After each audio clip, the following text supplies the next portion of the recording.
There, Marcus. Starting off, you've been looking at what's going on with the European banking sector. Yeah, we've seen a slew of different stories coming out when it comes to the European banking sector this Tuesday. And one of those stories comes from Brussels. That's where European finance ministers failed to reach a deal on how to wind down failing banks.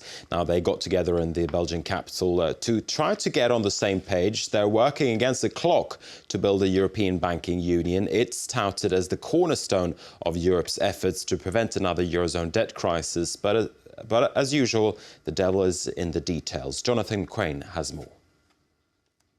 The clock's ticking for the EU's flagship fiscal reform package as finance ministers thrash out the finer details of a banking union.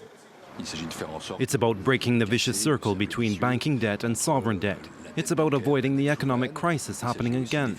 It's finally a question of unifying the interest rates in the Eurozone. The banking union set to be built on two pillars, supervision and resolution. The supervision part's already been agreed, with the European Central Bank due to oversee the Eurozone's biggest 130 banks from November. But the second pillar, the single resolution mechanism, is proving hard to cement. Designed to deal with failing European banks before they can damage the wider economy, several aspects of the mechanism are up for debate. First, who decides whether to wind up a bank? EU ministers don't want to give total control to Brussels, which has warned of politics slowing down the process if individual states get a say.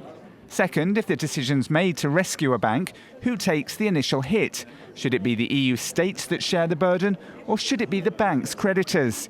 Germany's adamant it's the latter. It makes no sense to constantly talk about the taxpayer no longer having to foot the bill, and then not to apply the rules about owners and creditors taking the risk at the start. The logistics of an accompanying clean-up fund paid for by the banking industry must also be decided. Failure to conclude a deal before the European Parliament breaks for elections in April would mean months of further delay and uncertainty.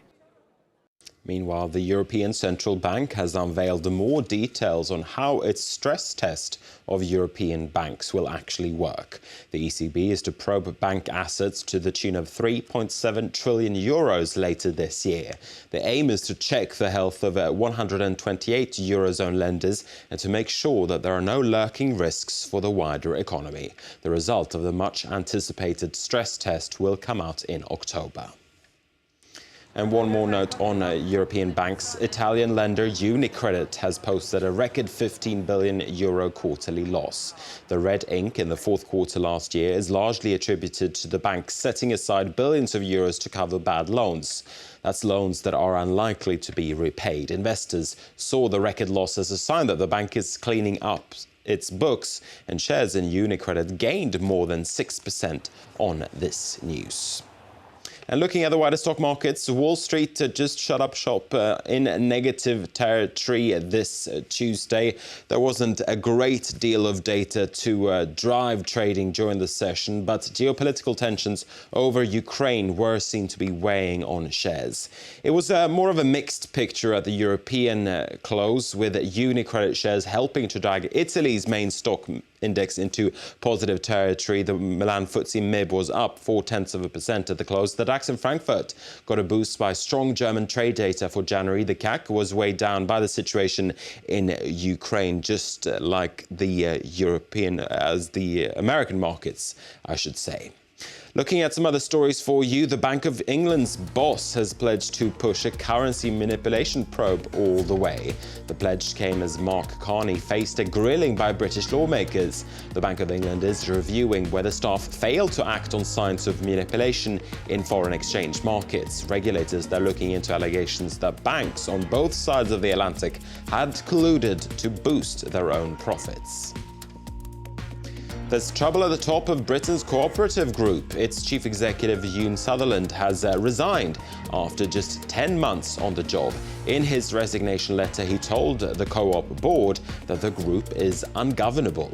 It comes after details of Sutherland's £3.7 million pay package leaked online.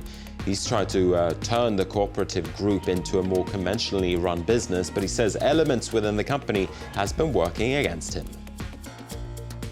And looking to China, Chinese internet firms Alibaba and Tencent have been picked to invest in China's first privately held banks. China is going ahead with a plan to make the economy more productive by loosening the state's grip, and an overhaul of the Chinese financial sector is seen as a cornerstone of those efforts. That is the business news for now. I'll be back again in around about an hour's time with another update. For now, though, back to you, Laura. Thank you very much indeed, Marcus. That's it for the business news. We're going to take a short break and leave you now with web news.